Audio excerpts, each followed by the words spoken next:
माफ करता, माफ, गलती हो गई। वाले बोल। हाथी, मरी, पिशाच, सबसे खतरनाक भूत हो खेला ईमानदारी के।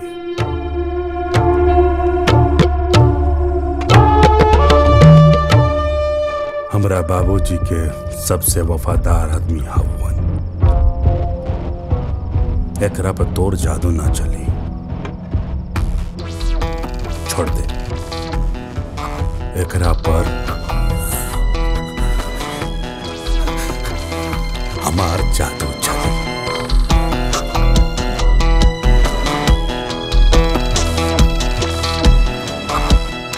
बताओ बाबूजी कहाँ पड़ा? बोल।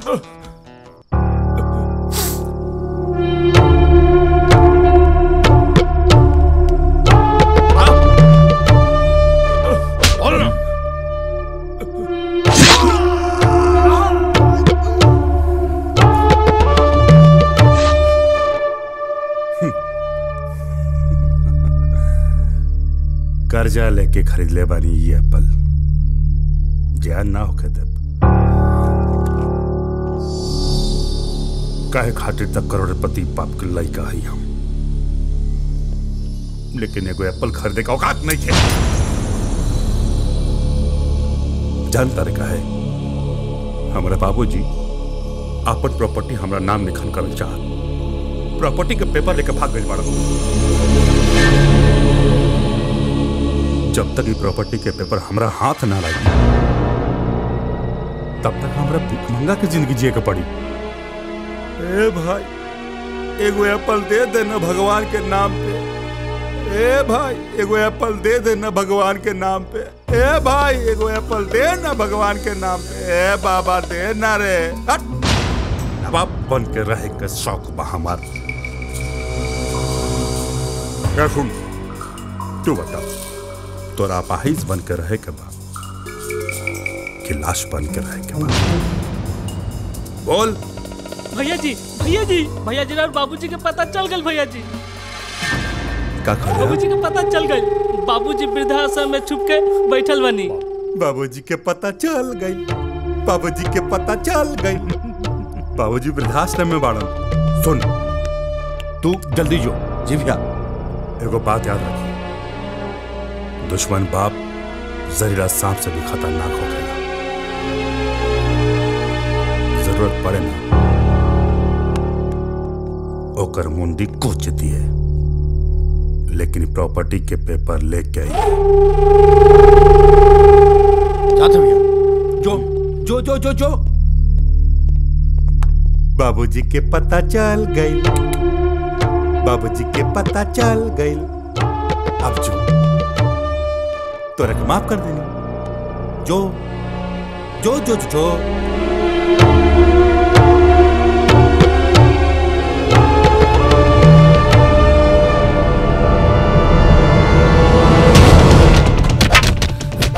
प्रॉपर्टी के कागज कहाँ बा? हमरा पास कागज उगज नहीं। काहे लोग के मार रहल बड़ा तू लोग? ए बुढ़ा, कागजात तेरा सबके छोड़ दे। अरे कहली के हमरा पास कागजात नहीं थे, नहीं के। ई सरवा कहाँ से आ गए? तोहरा कागजात चाहिए ना? कागज एकरे पास बा। अगर तोहरा करेजा में दम बानू तो ले ओकरा से कागजात। कैसन कागज चाचा? अरे ओकरे ऐसे कभी ना लइका पूरा ये दुनिया में नहीं खे। अरे हमार बेटा विभूति सिंह जोहन की हमार पुरखों के प्रॉपर्टी के बेच के अयासी के अड्डा बनावे के चाहत बा। उहे प्रॉपर्टी के कागज के हम बचावे खातिर बेटा यही से हम आश्रम में आके लुकायल बनी। कागजात देवे के बा कि नहीं खे देवे के? कागजात तोहरे पास बा, देवे के बा कि ना देवे के बा एकर फैसला तू करबा, हम ना। ए बुढ़ाऊ, ये गुलशन अपन पैर जहाँ रख देगा वहाँ से हमार मर्जी चलेगी।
बुजुर्गों को सताएगा तो नरक में भी जगह नहीं पाएगा।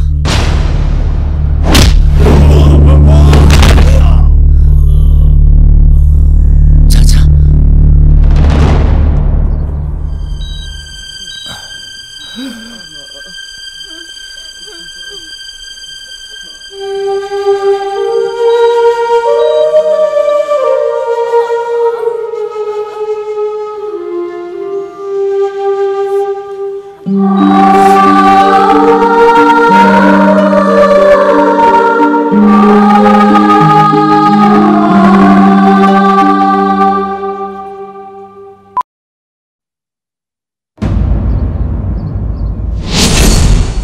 सर, ये अटैक किसने किया?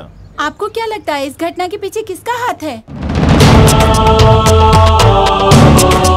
ये कोई आपसी रंजिश है क्या? जवाब दीजिए सर।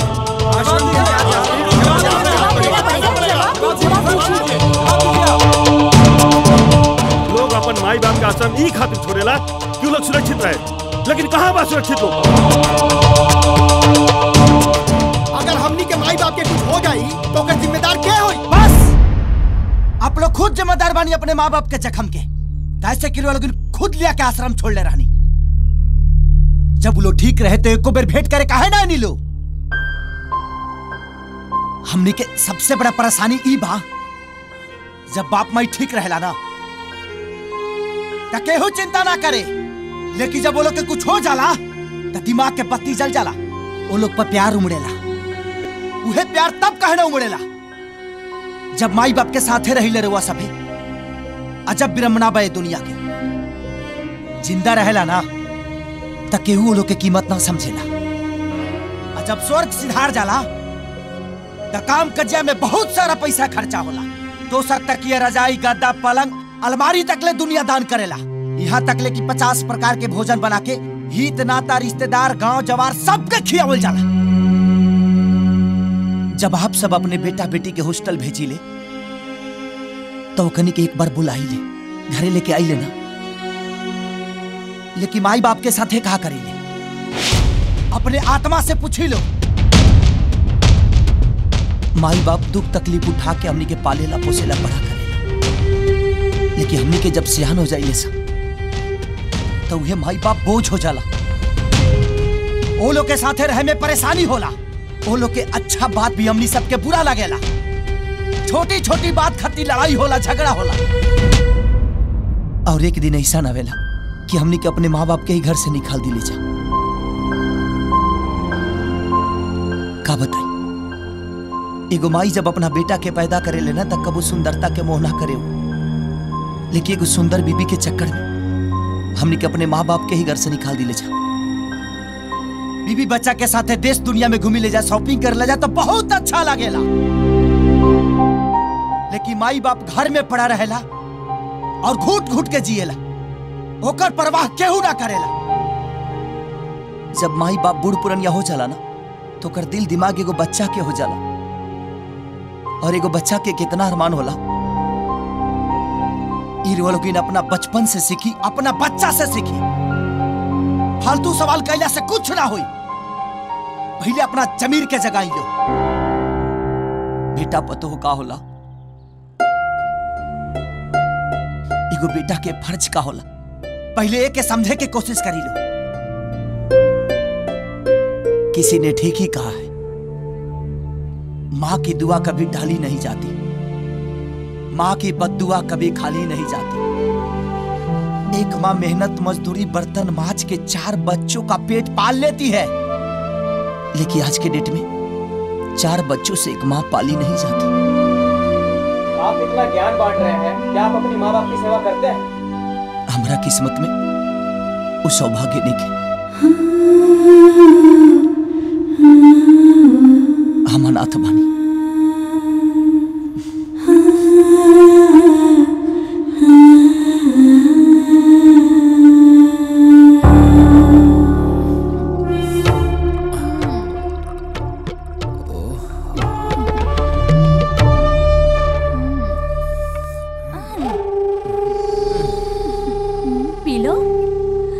पहले तुम, जब आप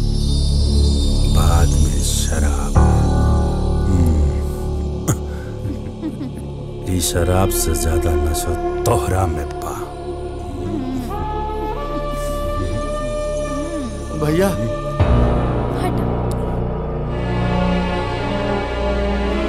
ये कब भेज रहे? सबके अस्पताल में सेटल करके आवत हूँ। बड़ा बेजोड़ ठोकलेबा। ठोकलेबा मतलब? आश्रम के सेवादार, नाम बा राजा।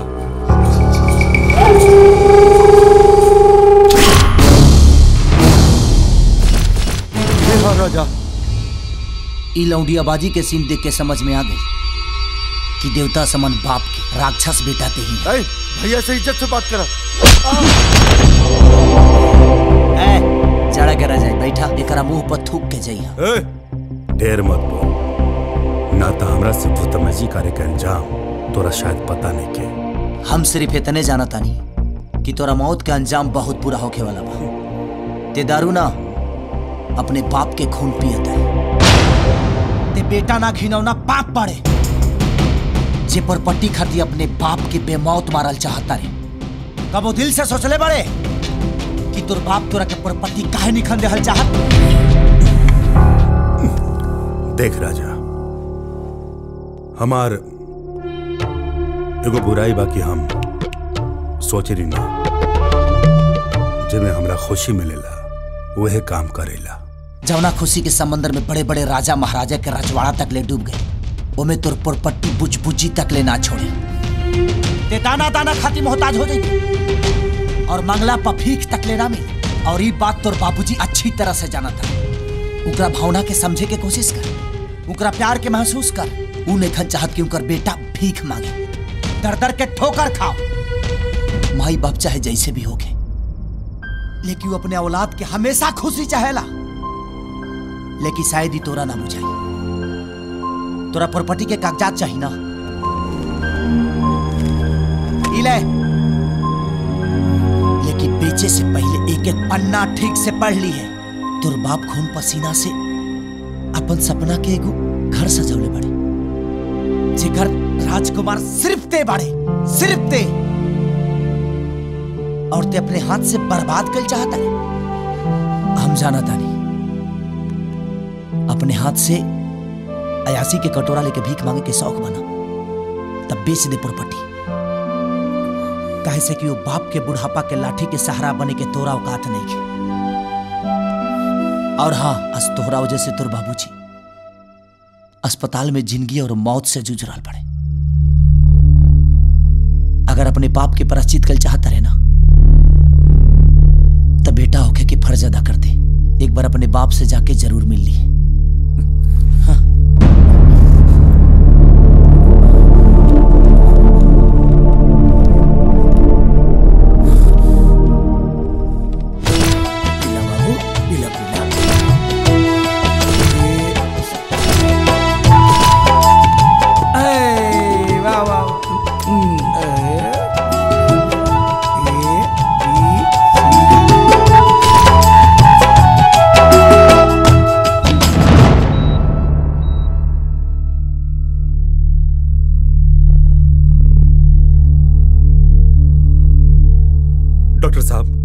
हमरा बाबूजी के बचा ली, चाहे जितना खर्चा लगे। हमरा बाबूजी के कुछ ना होके के चाहे। नौटंकी चुप। अगर पैसा से जान बचे के रहित ना, तो ये अस्पताल में केहू ना मरित। अगर अपना बाबूजी के बचावल चाहता रहे ना, तो जो बस थोड़ा सा प्यार जता दे। जाओ।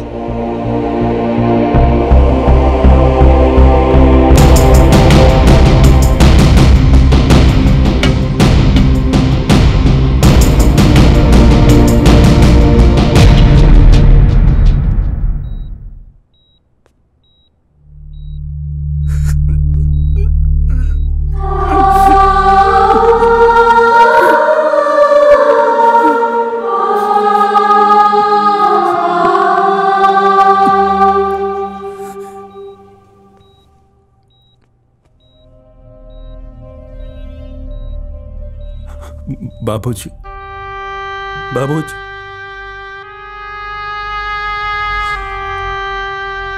हम आपसे कुछ कहल चाहता नहीं बाबूजी।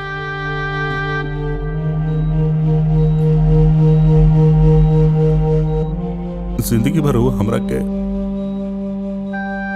अच्छा इंसान बनावे की कोशिश करी, लेकिन हम तार कबो ना सुननी। बहुत पछतात तनी बाबूजी। अरे हम स्कूटर चलावल याद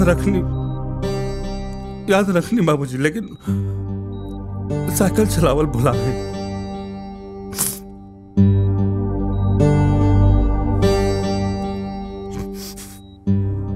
बुढ़ाने बुढ़ावे में हम इतना व्यस्त हुए रही, राउंड टेबल शिक्षा भुला गई।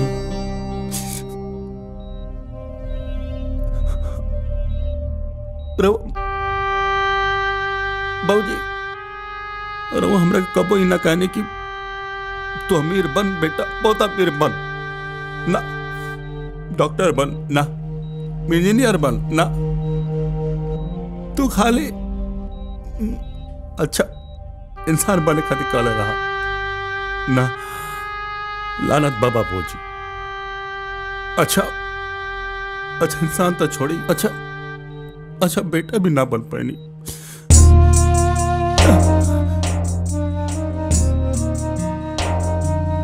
हमरा के कई दफा माफ कैले बानी बाबूजी, लेकिन एक बार और माफ कर दी बाबूजी। हम वादा करते नहीं आपसे बाबूजी कि हम कबो गलत काम ना करब, और वो जोन काम हम वे करब। बस बाबूजी हमरा के एक बार खाली माफ कर दी बाबूजी, एक बार माफ कर दी बाबूजी।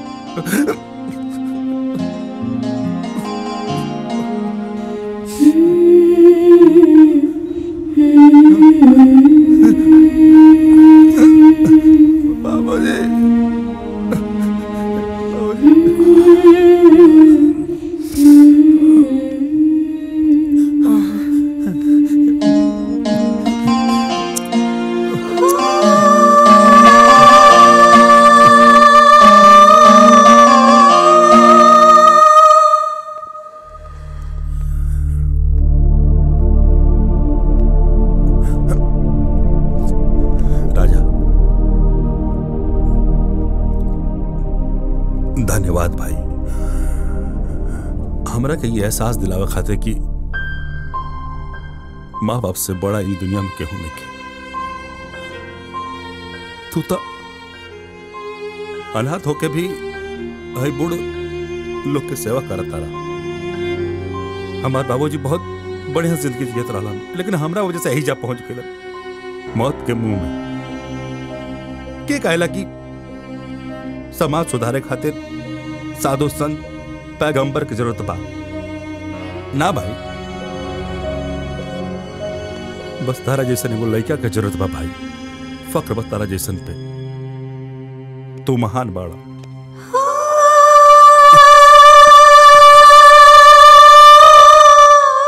बस कोशिश करिए कि अंदर तोहरा बाबूजी के कोनो तकलीफ ना होके। ना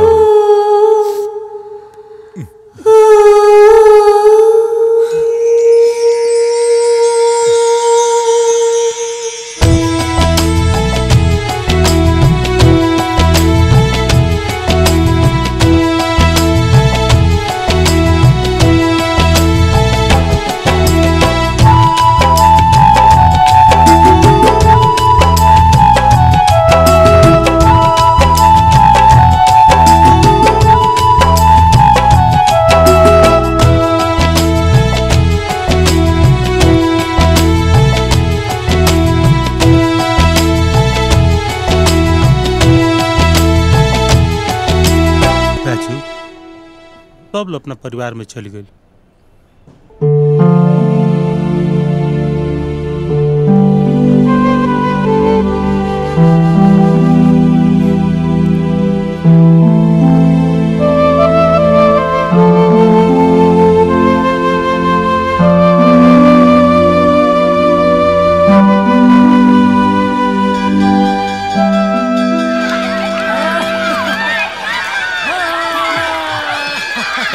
सुना तारू सुनाई। हमू सोचता नहीं कि धक्का धक 1 दर्जन लड़का पैदा कर दी। तो आर का विचार बा? तो चली ड्यूटी पे लग जाए। अरे का करो तानी यही जा सब देखा तारे। तई होलो तई कमो कैला ही बका हो। ठीक है।